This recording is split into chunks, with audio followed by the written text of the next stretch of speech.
La généalogie de la morale de Nietzsche, c'est un texte qui cherche à montrer en quoi les valeurs occidentales, puis notre conception moderne de la morale sont en fait le fruit d'une variété de facteurs historiques et non le résultat d'une logique qui apporterait une vérité qui est objective ou universelle.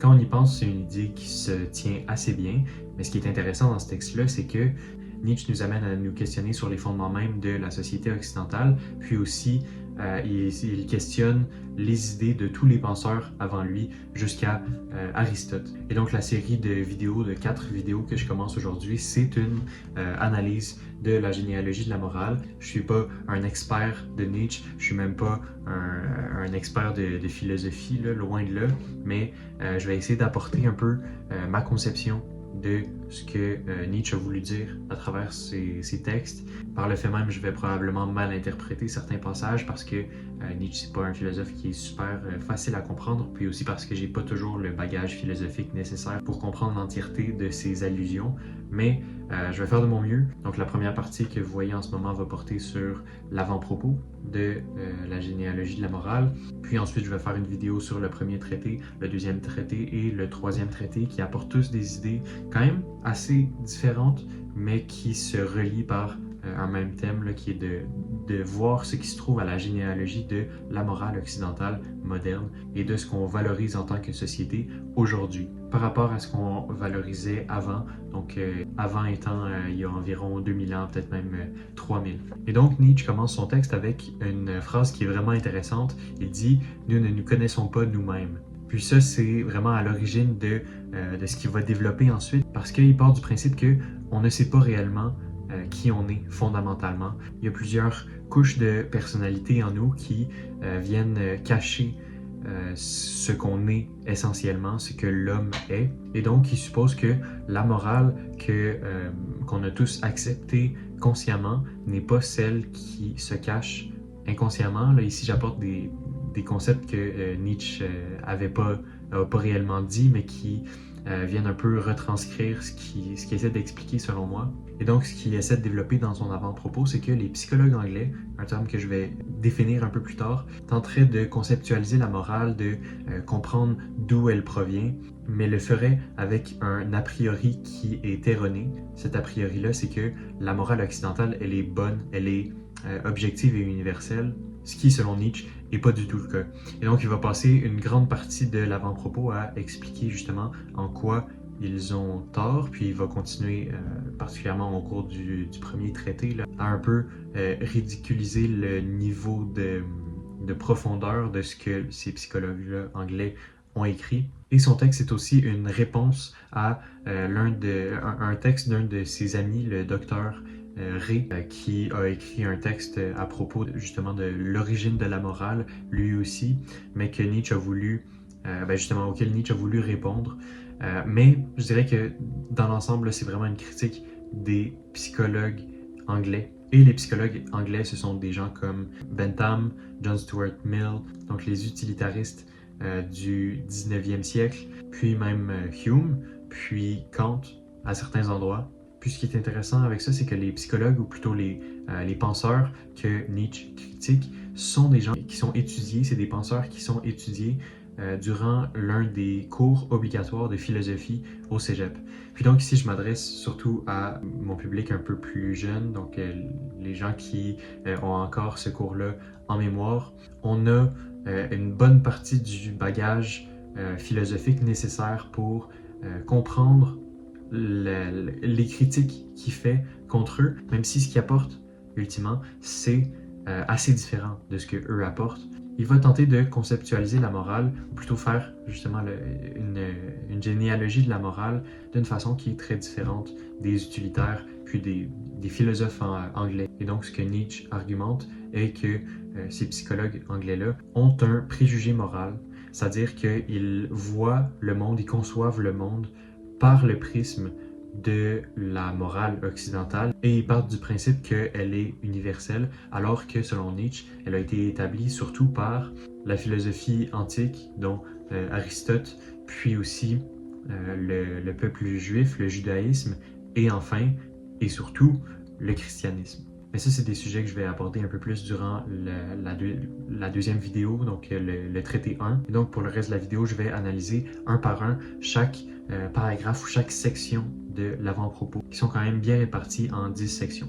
Dans la première section, Nietzsche parle justement de ce que j'ai dit déjà, c'est impossible de se connaître. Puis en disant ça, il fait allusion à deux choses. La première, Aristote et son « connais-toi toi-même », qui pour lui est erroné et pas possible. Et aussi l'évangile de Matthieu, donc au chapitre 7, verset 7, « Demandez et l'on vous donnera, cherchez et vous trouverez », ce qui selon lui est pas vrai. C'est-à-dire que selon lui, il est impossible de se connaître réellement.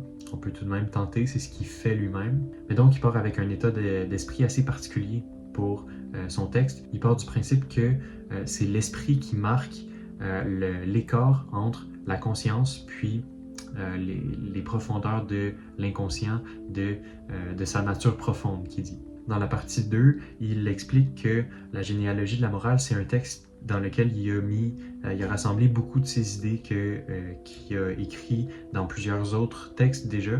Il essaie de les rassembler ici, puis il s'excuse du fait que son texte soit un peu éparpillé, alors que dans l'ensemble, je suis pas tout à fait d'accord. Il y a quand même une ligne directrice assez claire, bien que les trois traités traitent de parties un peu différentes de son postulat de base. Ensuite, dans la partie 3, il parle du fait que dans sa jeunesse, il croyait que le mal découlait de Dieu. Il explique ensuite que ça ne l'intéresse plus, ce qu'il appelle le préjugé théologique par opposition au préjugé moral. Puis, si je comprends bien, ce qu'il essaie d'expliquer à travers ça, c'est que tout comme les psychologues anglais ont fait avant lui, il ne va pas s'intéresser aux origines de la morale qui vont au-delà du monde, entre parenthèses.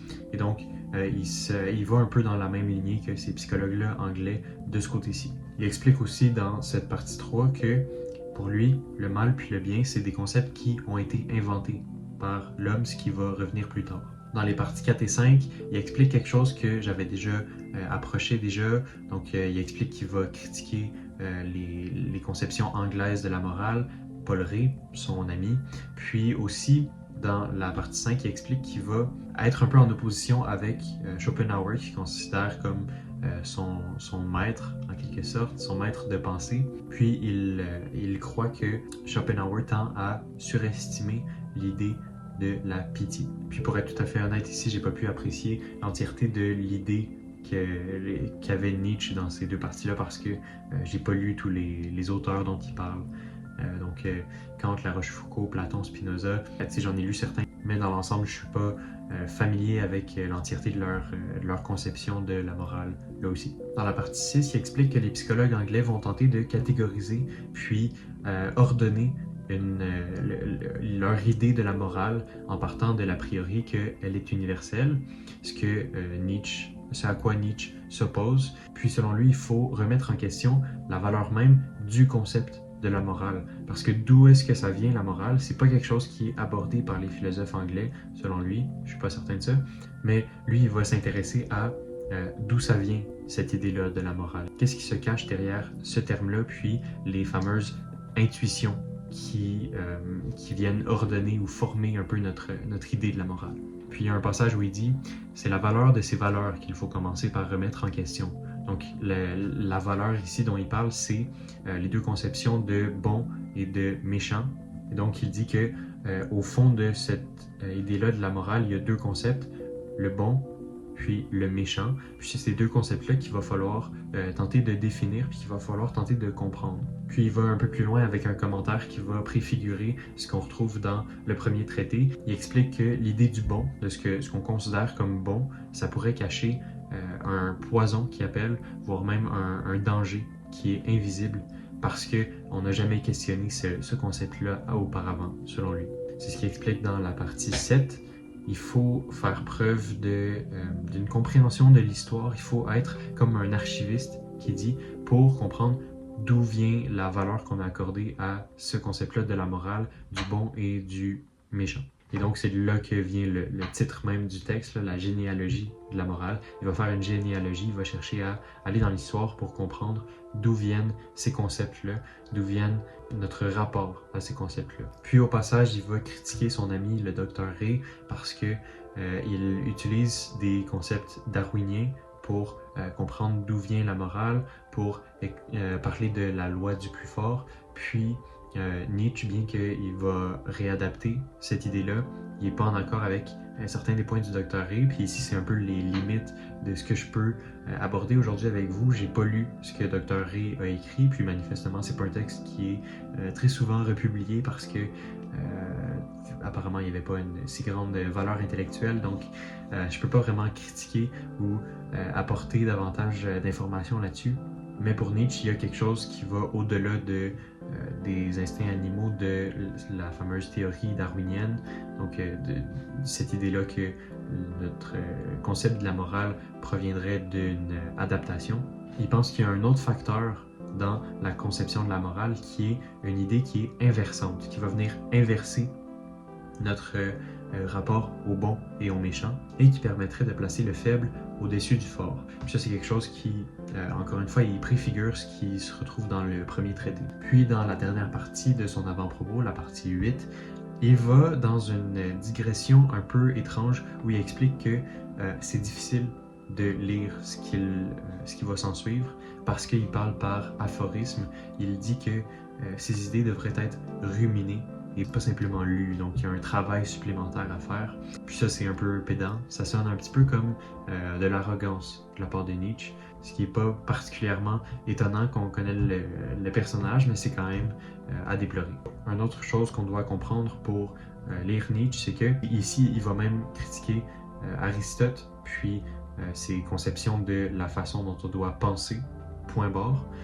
Donc, toute la notion de dialectique, Nietzsche, lui, il est au-dessus de ça, il est contre ça, et donc son texte, à beaucoup d'endroits, il est un peu limité, dû au fait qu'il n'est pas régi par les normes d'un texte de philosophie.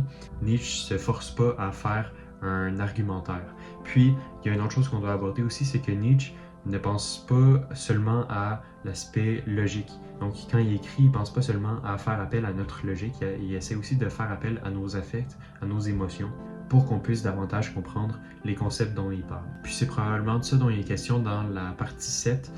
Il y avait une digression là aussi avec Dionysos où il parlait de belle humeur, puis de gai savoir, des concepts qui m'ont un peu perdu là aussi, qui sans doute cherchaient à faire appel aux émotions que j'ai pas tout à fait compris parce que même si l'idée est bonne de critiquer jusqu'au fondement de la dialectique, l'exécution souvent est étrange, puis c'est pas seulement dû au fait qu'on est des occidentaux conditionnés à ce type de pensée-là, c'est vraiment parce que ça se suit pas.